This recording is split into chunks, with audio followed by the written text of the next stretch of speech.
Excellent. Thank you, Joe. All right, so we're going to start with a land acknowledgement statement. Before we begin, we acknowledge that we are gathered on the traditional and unceded territory of the Lummi, Nooksack, Samish, and Semiahmoo people who have cared for and tended this land since time immemorial. Truth and acknowledgement are critical to building mutual respect and connection across all barriers of heritage and difference. We begin this effort to acknowledge what has been buried by honoring the truth. We pay respect to their elders, past and present. Please take a moment to consider the many legacies of violence, displacement, migration, and settlement that bring us together here today. And please join us in uncovering such truths in any and all public events. Thank you very much. So we have a fairly short agenda today for the Index Committee meeting. We do not have all of the staff necessary for a quorum yet. Am I correct in that assumption, Joe? That's correct. It looks like we need one additional person. Okay. The first order of business, other than calling us to order, is to discuss committee leadership. I have been chairing the Index Committee since, well, not since, but fairly virtually since the beginning. And I've taken on a new role with the Sheriff's Office and do not have the bandwidth to continue in the committee chair role. And so I want to open this up for discussion. If anybody either has people that they would like to nominate, or if we had input for this, I would appreciate anybody's input on this.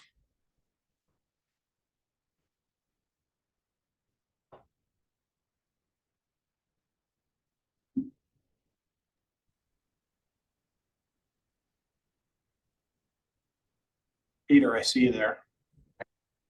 Hi, everyone. I just wanted to introduce myself. I am a new member of the IPRTF, and I have been on the IPRTF Behavioral Health Committee for some time now. I've read all of the meeting summaries for this committee since its beginning, and am very interested in the role of data in behavioral health and criminal justice. I'd be happy to serve on this committee and provide leadership if leadership was needed. Thanks. Thank you very much, Peter. Jill, for a discussion like this, for a decision like this, we would have to have a quorum in order to make a decision to pass the baton of leadership. That's correct. An alternative that we can probably do, Caleb, is when we discuss membership of all the committees, the full task force meeting on February 26th, we can probably do a vote at that time and just have the task force appoint Mr. Fraser or whomever to lead the committee at that time. That could be an option as well. It's something we can discuss at steering committee. Excellent. Well, I appreciate that. That'll be a very short agenda topic, so we can move on to the next thing, which is the Justice Project Implementation Plan. The idea here is that there's at least potential that the Index Committee can provide information or statistics to be used by the decision makers in the process of going through the Justice Project Implementation Plan. My original understanding of the reason for Index has been to provide information from our various partners and to our various partners in the community, generally and most specifically Sheriff's Office information pertaining to the jail. And Almost all of those original items have been completed. The only thing that is pending or outstanding is discussion of an interactive dashboard that has historical and ongoing statistics related to incarceration, meaning the number of people who are in custody, some demographic information about them, and the dashboard is interactive and that you can click to various criteria to drill down on it and get more specific information for say particular periods of time, and that information is going to serve to be quite useful. It is not in production yet. We're still beta testing, and but it is getting closer and closer to full production. There are some actual structural things that need to be in place on the county IT side before we can make it happen. But the intention is to have that publicly available at the end of this effort. That's not to say that information isn't helpful for the Justice Project implementation plan. I think it actually will be very instructive, but I think that the implementation plan is calling for, or should be calling for, additional information as needs be, and would like to see that is a continuing effort for index. Does anybody have any other questions, thoughts? I'm recognizing, new task force members. Perhaps you have perspective that you wanted to lend to, so I don't want to take up all the time.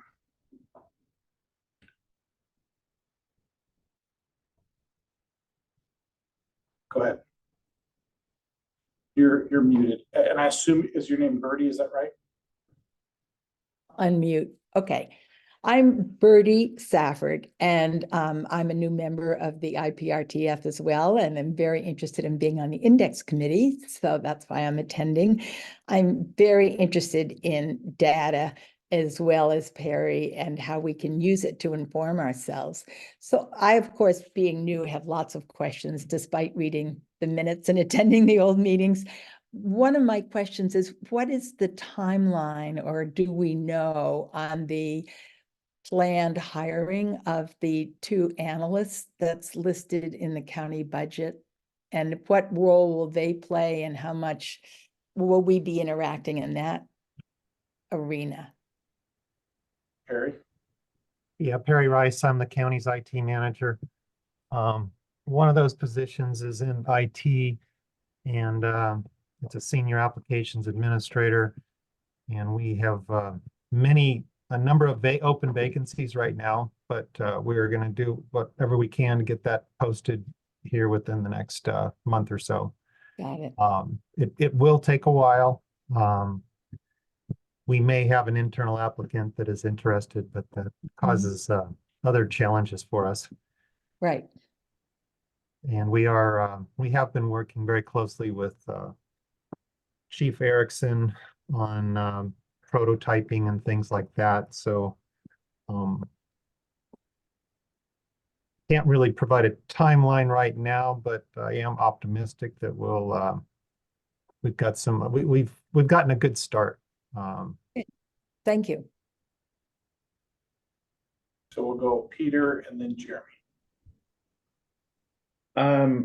Perry, was I know that the idea has always been to hire an informatics specialist, or actually it's 2, I believe. Has it been considered that there might be a contract with an outside agency that could do some of this work, or have you felt, this committee felt, you in IT felt that this was, you're building out a department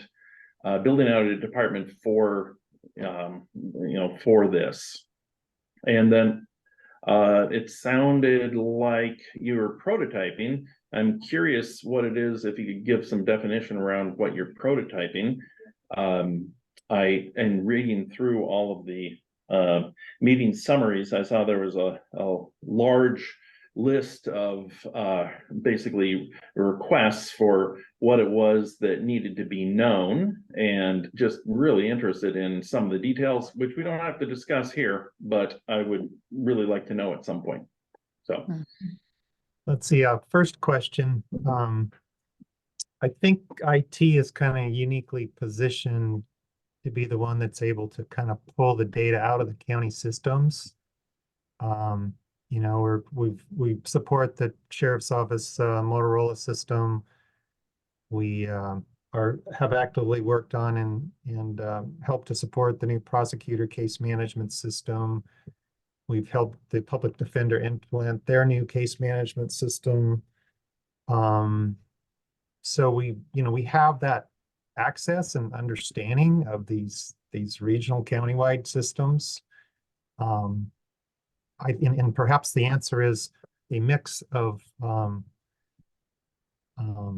in-house resources and contracted resources. But I think we would be able to efficiently mine the data and help get it into a format for the other position or an outside contractor to help analyze.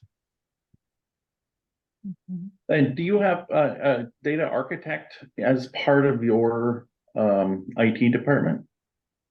We don't have a position called data architect. Okay.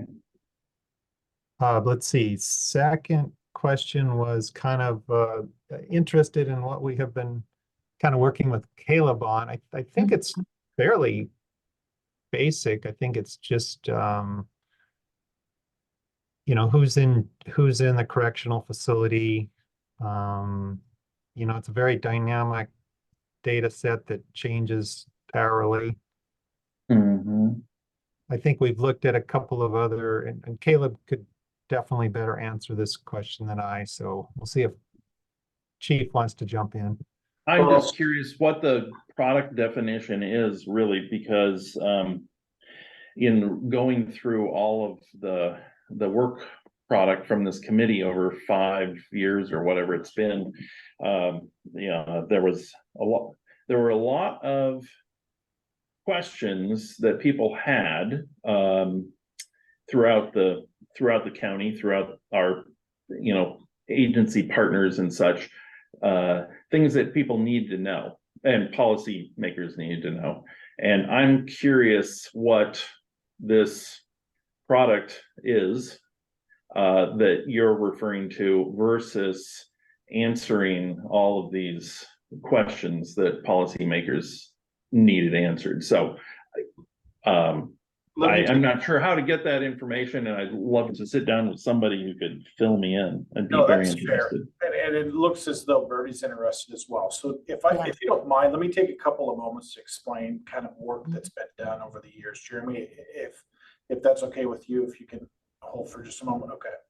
So the early stages of development of Index was really a time where we were trying to provide daily, weekly, and sometimes ad hoc information to our community partners. For example, the prosecutor's office at the city of Bellingham had need to understand who in the jail was under the municipal court's jurisdiction that was newly booked, and so that they could make sure that their court processes were started in a timely fashion. And so it was that type of information that was immediately necessary for the courts and other community partners to make sure that there weren't people falling through the proverbial cracks, that we didn't miss something. And this was early work because we had transitioned from an old index-based system to our new records management system, which had a vastly different way of reporting information. So together with the help of IT, we developed a series of essentially flat reports that were PDF style reports that we would produce and ultimately email out to our community partners. They were things like the notice of incarceration, things like the number of people who were in custody who were only in on a particular jurisdiction, particular court of record.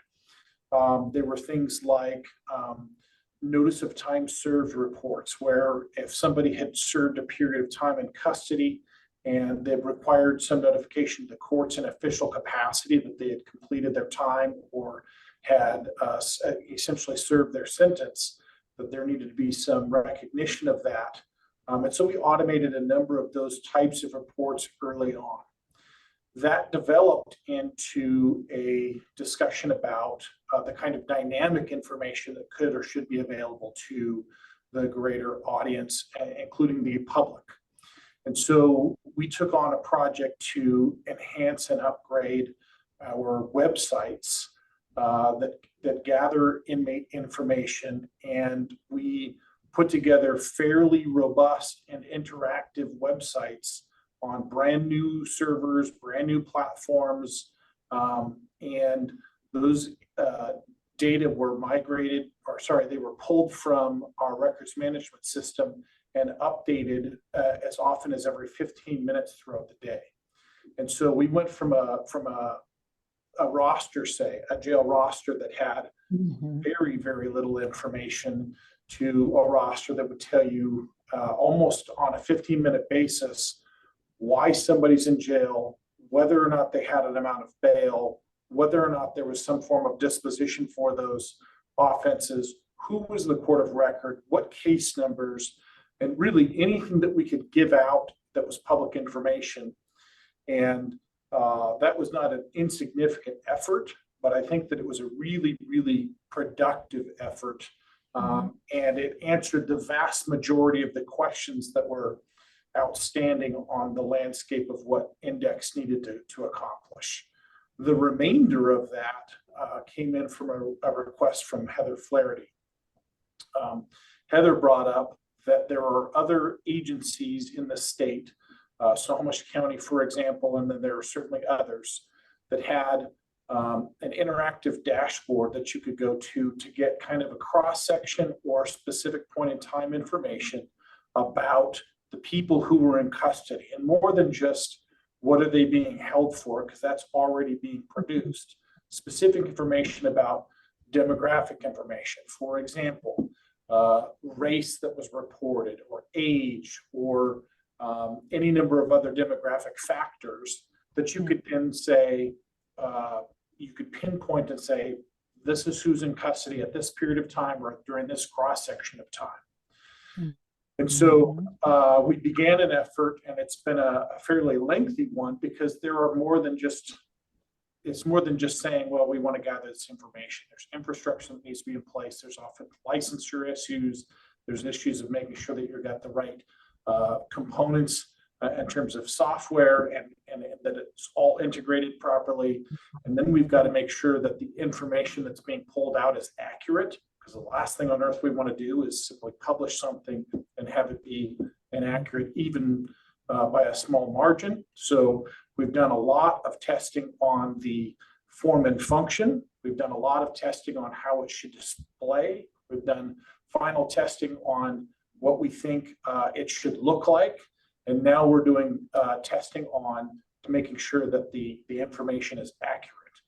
So there's a lot of phases to this particular project. We're nearing to the point where we've got completion or substantial completion on many of these efforts, but we still don't have all of the questions answered in terms of infrastructure, what's get posted, how does it get posted, all those things.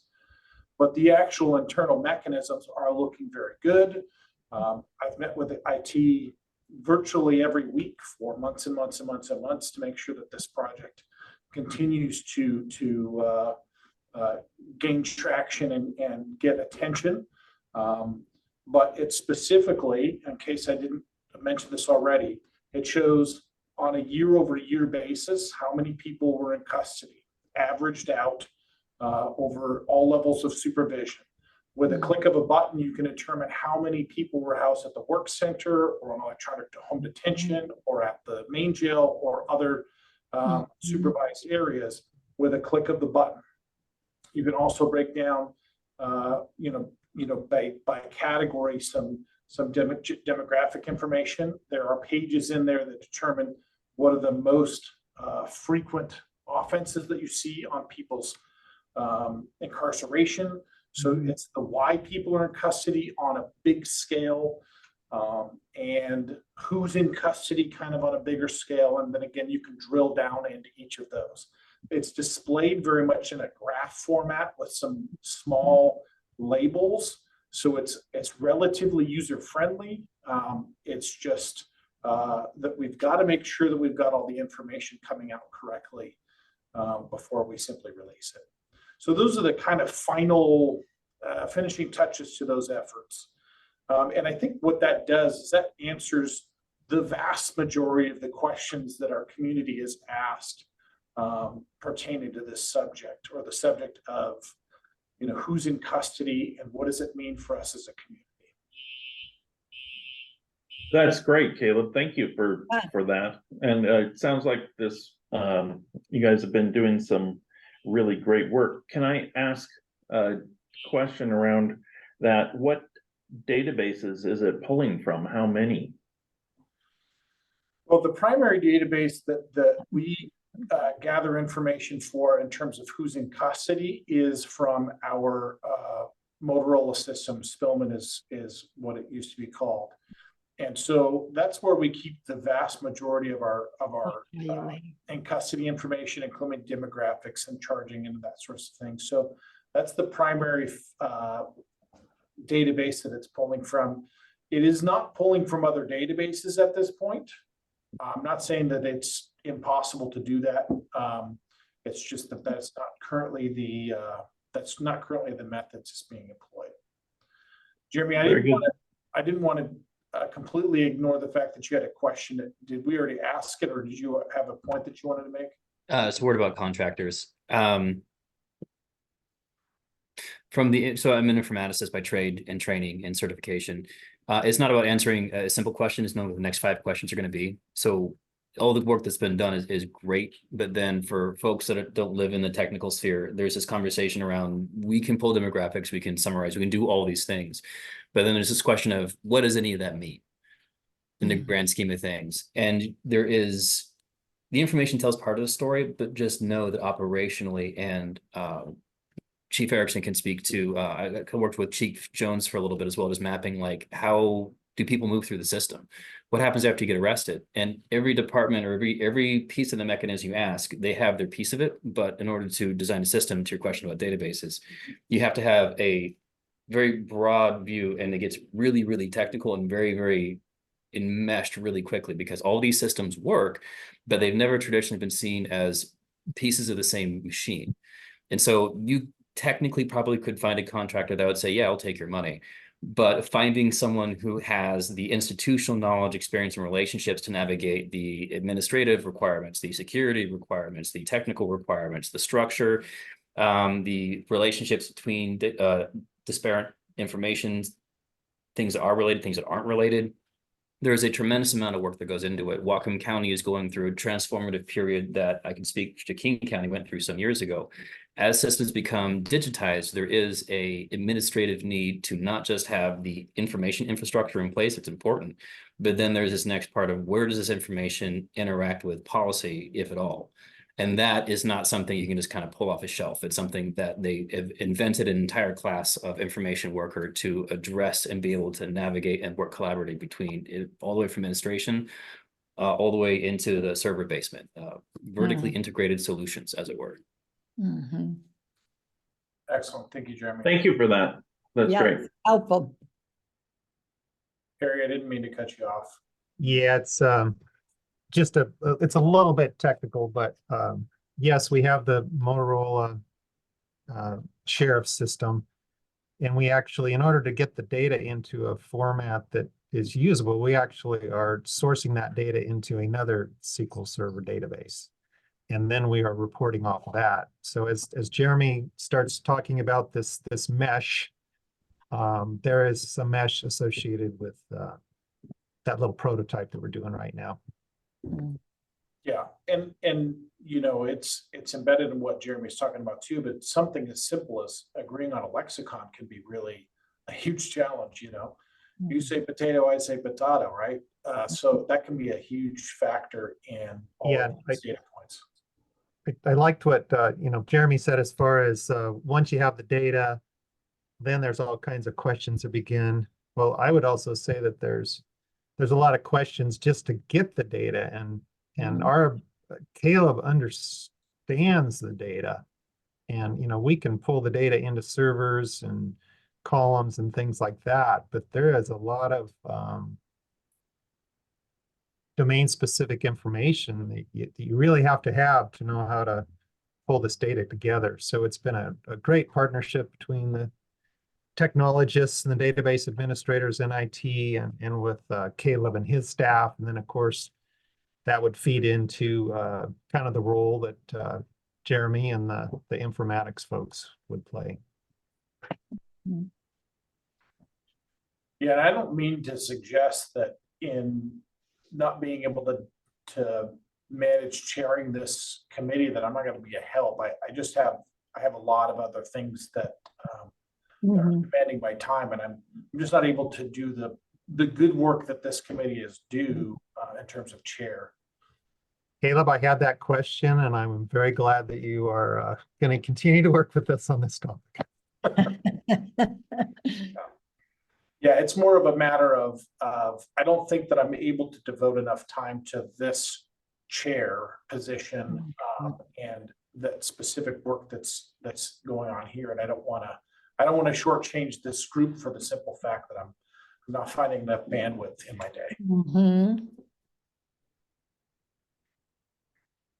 Peter, What's our timeline looking like for rolling this out so that it could be used by the committee and the public and policymakers? well, it's a tricky question. As Perry pointed out before, we've got a number of things that they're kind of dependent on each other. It's somewhat the infrastructure not being in place, some of it's licensing.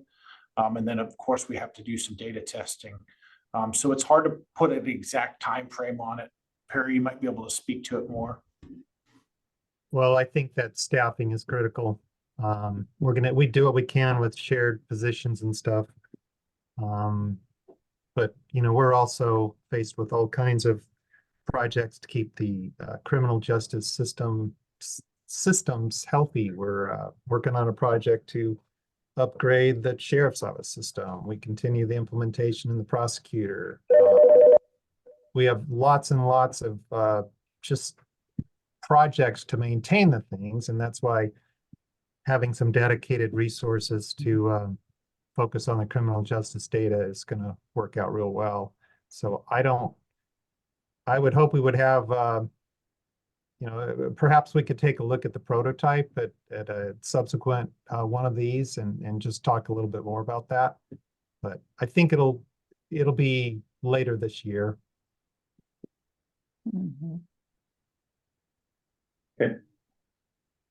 I wouldn't at any point ever want to undersell the challenge of developing the bandwidth inside of organization as well alongside competing priorities in terms of existing work, because and in terms of expectation setting, once upon a time hospitals all used paper, and then as they were transitioning, some of the first work I ever did transitioning into digital systems, everyone was really concerned that the records wouldn't have anything to do because all the paper's gone, right? And that's what we do. We handle the paper, we handle the records. And as systems became digital, it turned out that the work didn't really go away, it just changed. Do we handle paper records anymore? No, but we could reconcile medications. We could keep on top of insurance. We could then do digital scheduling. We could then have an internet page so that patients could log in. So the work changes. And so from an implementation standpoint, the conversation is always, you know, when those deliverables will be available, like as like an entire thing, it never really goes away, it never really ends, which is both good and interesting, but also one of those things where each individual product is like its own piece of a larger configuration, but the configuration never is is done. It's like a forest almost. It just keeps growing. Yeah, I understand the challenge. I mean, like when I started poking my nose into county business 3 years ago, I was absolutely shocked, floored that, for instance, the prosecutor's office was still using paper. And you know, I mean, I'm just trying to wrap my mind around the pace of technological development and in Whatcom County. And so it's it's just something I need to get used to, I guess.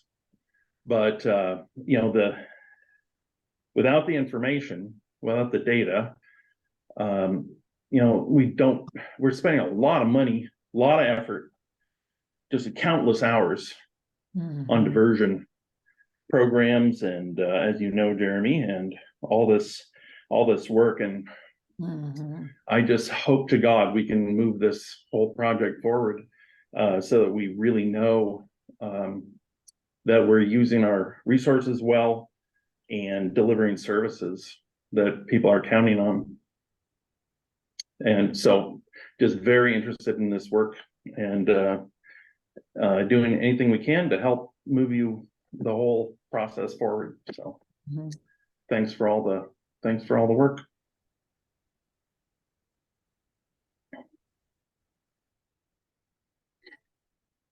Okay, sorry. And to put a fine point on my reason for trying to step down, we have a fairly, not fair, we have a little emergency going on in the jail, so I apologize for being on the phone. So I think we should move on to other business. If anybody has anything. Jill? Hi, good afternoon, everyone. I just wanted to do a quick poll of the members here. The last few meetings have conflicted with the opioid MAC group meetings that several of you attend, and I'm wondering if we should just move the regular meeting start time permanently from 1:30 to say 2 or 2:15, 2:30. And so I wanted to get everyone's feedback on that permanent change to the regular meeting schedule. Or do we pick another day? It's up to you.